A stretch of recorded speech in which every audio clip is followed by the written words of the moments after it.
జీతం కోసం ఆంగ్లం, జీవితం కోసం తెలుగు నేర్పిస్తామని ముఖ్యమంత్రి చంద్రబాబు అన్నారు. విజయవాడ తుమ్మలపల్లి కళాక్షేత్రంలో తెలుగు భాషా దినోత్సవంలో చంద్రబాబు, ఉప ముఖ్యమంత్రి పవన్ కళ్యాణ్ పాల్గొన్నారు. తెలుగు సాహిత్యం, లలిత కళల పరిరక్షణకు కృషి చేసిన ప్రముఖులకు తెలుగు భాషా పురస్కారాలు అందజేశారు. తెలుగు మాట్లాడే వారిని గౌరవిస్తేనే తెలుగు భాష బతుకుతుందని ఈ సందర్భంగా పవన్ అన్నారు. జీవో 77తో భాషా పండితులకు అన్యాయం జరుగుతోందని ప్రస్తావించగా దానిపై అధ్యయనం చేసి న్యాయం చేద్దామని సీఎం హామీ ఇచ్చారు. భాష లేకపోతే మన మనుగడే ఉండదు. తెలుగు జాతికి ఉనికి, మన యొక్క నాగరికత గాని, సంస్కృతి సాంప్రదాయాలకు మూలం మన భాష. భాష అనేది కమ్యూనికేషన్ మాత్రమే. నాలెడ్జ్ అనేది మాతృభాషలో అధ్యయనం చేసినప్పుడే ఆ నాలెడ్జ్ వస్తుంది. నేను, పవన్ కళ్యాణ్ గారు, ఇక్కడే నాయకులందరూ హామీ ఇస్తున్నాం. భాషను కాపాడతాం. జీతం కోసం ఇంగ్లీష్ నేర్పిస్తాం. జీవితం కోసం తెలుగుని ముందుకు తీసుకెళ్తాం.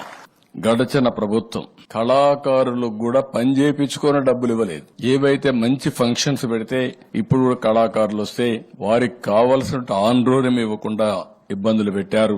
అవన్నీ ఎస్టిమేట్ చేస్తాం. తొందరలోనే అవన్నీ క్లియర్ చేస్తాం. Indian council of cultural relations ICCR మన ఆర్టిస్టులు వేరే ప్రాంతాలకు పోవడానికి, వేరే దేశాలకు పోవడానికి, మన యొక్క కళల్ని అక్కడ ప్రదర్శించడానికి, వాళ్ళు ఇక్కడికి రావడానికి ఈ కేంద్రం పనిచేస్తుంది.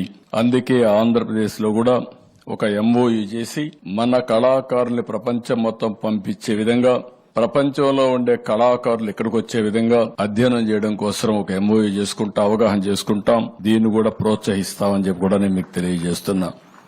మన భాష గురించి, మన భాష మీద మక్కువ గాని, మమకారం గాని చూపించటమే పాపం, నేరం అయిపోయింది. దానికి కారణం మనలోని భయం. అది సమాజంలో ఉన్న సమస్య అంటే ఆంగ్లం మాట్లాడకపోతే తప్ప వాళ్ళకి ప్రతిభావంతులు కాదు, మేధస్సు లేదనే ఒక దుస్థితికి మనం అందరం ఒక ఆలోచన ధోరణి చేరిపోయింది. ముందు తెలుగు భాష అధ్యాపకులకి ముందు ప్రతి ఒక్కరూ గౌరవం తెలియజేయాలి.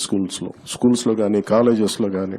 ఇంకా చెప్పాలంటే మాతృభాషను బోధిస్తున్న వాళ్ళకి జీతభత్యాలు ఎక్కువ ఉండాలి, ప్రభుత్వం నుంచి కూడా ఎక్కువ సహకారం ఉండాలని మనస్ఫూర్తిగా కోరుకుంటున్నాను. ఖచ్చితంగా మాతృభాషకి మటుకు మనం చాలా పెద్దపీట వేయకపోతే మనం చేతులు మనమే నాశనం చేసుకునే వాళ్ళం అవుతాం. యువత పిల్లలకు కూడా ఇంగ్లీష్ మాట్లాడితేనే చదువులు కాదు, ఇంగ్లీష్ లేకపోతే మన బతుకులు లేవు, అట్లా ఏం అవసరం లేదు. కానీ ఇంగ్లీష్ అవసరం అంతే. అంతేగాని ఇంగ్లీష్ లో చదివితేనే మన తెలివితేటలు వస్తాయి, ఇంగ్లీష్ లో చదవకపోతే రావు అనేది ఆ దుస్థితి నుంచి మనం అందరం కూడా దీన్ని బయటపడాలి.